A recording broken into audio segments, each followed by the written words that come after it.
time no see. I just finished my junior year fall semester, and I did it for the first time in person since freshman year spring. It was nice being back in New York. Right now it's winter break, and I'm loving that I don't have to do work for another 6 weeks.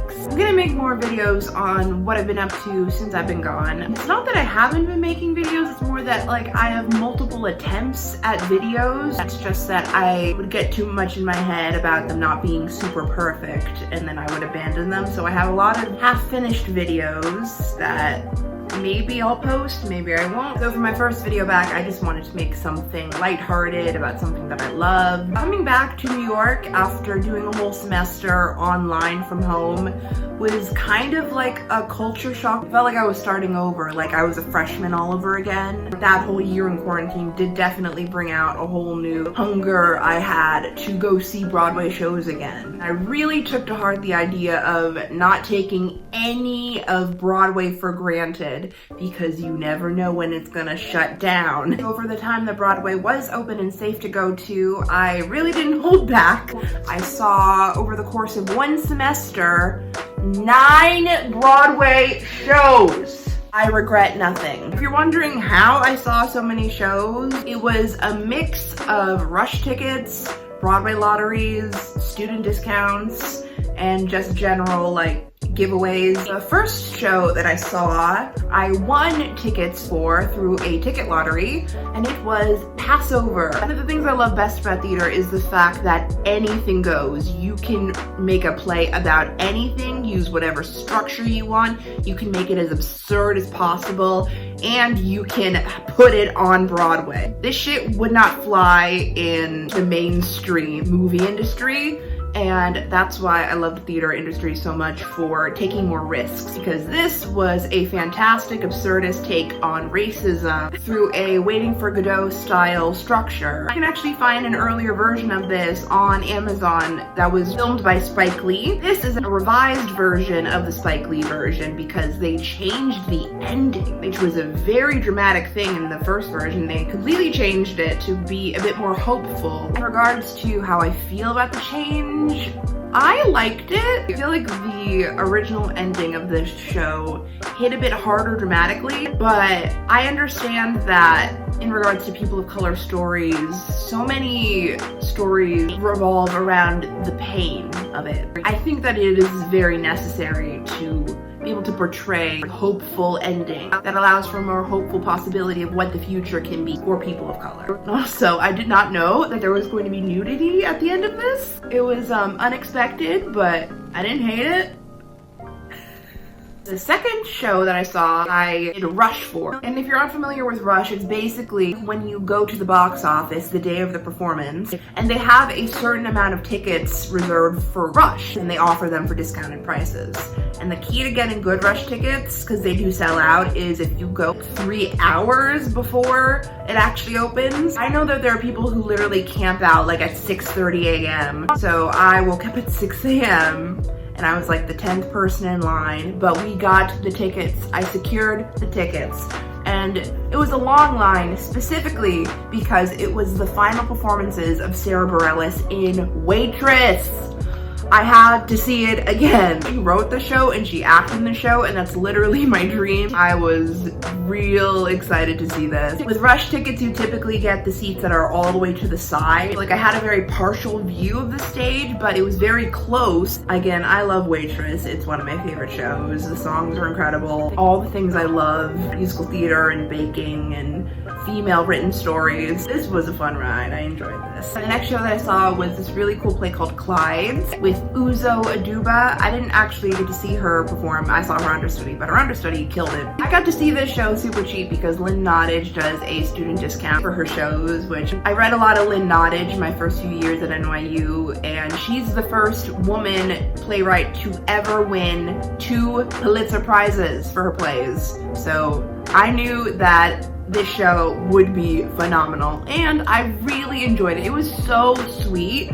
Weirdly, it was about ex-cons in a sandwich shop and then basically rebuilding their lives after prison. It was adorable the way that they were like talking about how passionate they were about making the perfect sandwich. Also, this gets the award for the best ending stage picture of a show. I stood in the rush line for 3 hours in the pouring rain, but it was worth it just to be in the same room as Patty fucking LaPone. This show lit my heart on fire. If you don't already know, this show is a revival of the classic Sondheim show. The original production of it actually had a male main character, but for the revival, they have gender swapped most of the roles, so it's now a female character. I think it's a very fitting change, and actually it's a more relevant change because it's all about the pressures of getting married at a certain age. Just the idea of what are relationships in general. And I resonated to this heavily. Sondheim is an absolute lyrical and musical genius. Every single song that he writes grabs me by the soul. Also, the general direction of this show was amazing. The way that scene transitions happened, the use of set design and creativity of staging. This needs to win at least Best Direction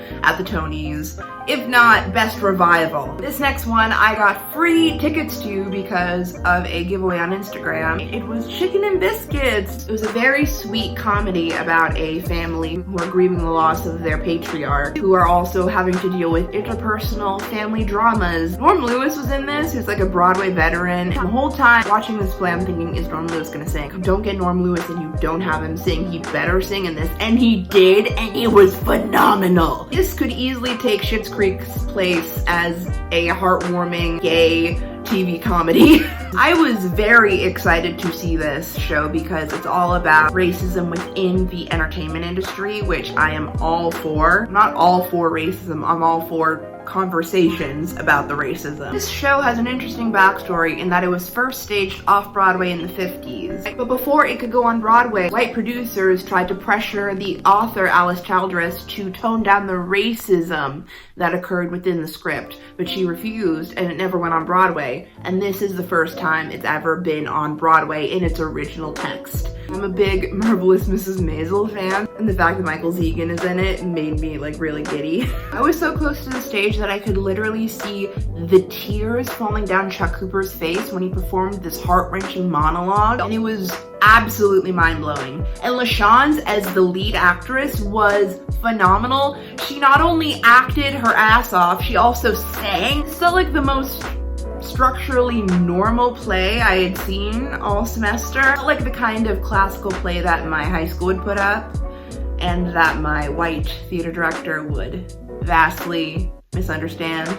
I was having a hard time deciding what the last 3 shows I was going to see were going to be, and so I put it up to a vote on Instagram. And I'll be honest, I had my reservations about seeing this play because I had read the text of it and wasn't really that moved, but the way it's translated on stage really makes it come alive. This one's a little hard to explain. It's about a therapy group where people process racial trauma through sexual role-playing in the antebellum South. I feel like I'm not the best person to really unpack all of the themes. The ending did definitely shake me to my core. Like I had my hand over my mouth even though I was already wearing a mask. So this is a stupid aside, but there was also nudity, and I was disappointed that I was too far away to see his penis.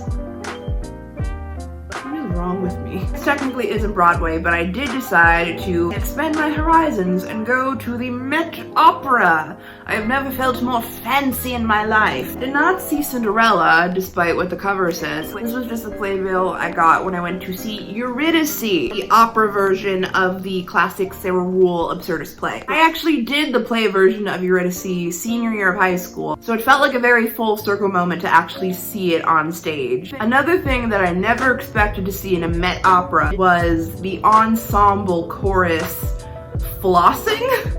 Like doing the flossing dance? I love that no matter how the Orpheus and Eurydice myth is adapted, there will always be that one moment where the audience is thinking, oh my god, they're gonna make it through, he's not gonna turn around, he's not gonna turn around, and then he turns around and everyone's just like, ah! I swear to god, that was the noise that everyone in the audience made when that happened, and then I, under my breath, said, you motherfucker, and then the people in front of me started laughing. probably isn't the same angle because my thing fell down, but we're nearing the end. Another thing that I really liked about the Eurydice opera was the fact that any special sound effects, the static of a radio or like the mechanical whir of a machine, that was all done by the orchestra. And it actually worked, so that was really impressive. And the last play that I saw in New York for the semester, I literally saw the matinee of and immediately went to the airport to go back to LA.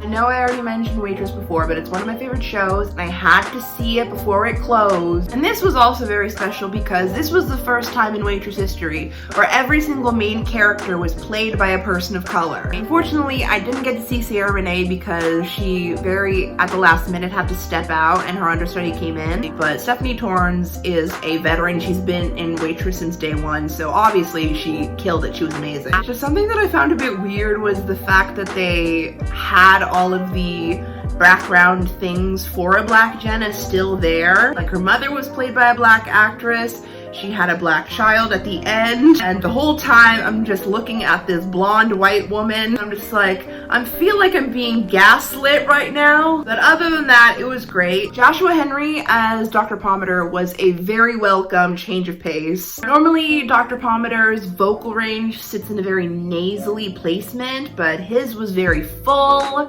It was very rich tone. It sounded very nice. He's a phenomenal singer. I liked that he was still able to use a new tone while also just keeping the warm friendliness and goofiness of the Dr. Pomander character. I'm really sad that Waitress had to close earlier than its initial run. I just hope that everybody stays safe during really chaotic times. My phone died while I was doing my final thought. I feel like what takes precedent over anything else is just everybody's safety. So I hope we get to a point where the world is safe enough for us to return to doing the stuff that we love. Another thing that I forgot to really get into is the fact that every single play that was running on Broadway was written and about people of color. And it's one of those things that reminds me how important representation is, because all of those shows were vastly different stories, vastly different tones, telling vastly different messages, and being able to see the range of the kind of stories that can be told also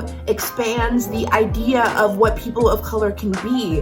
And so I hope that theater decides to learn from this and keep on going and allowing more people of color and marginalized stories to be told. I forgot how much I love doing videos. I think what got me stuck for a long time was this idea that if it wasn't perfect, it didn't deserve to be posted, but I'm slowly getting over that, so enjoy a string of mediocre videos. Thank you guys for watching. Make sure to subscribe. I'm actually doing videos now, so you can subscribe. And I will see you guys in the next one. Bye!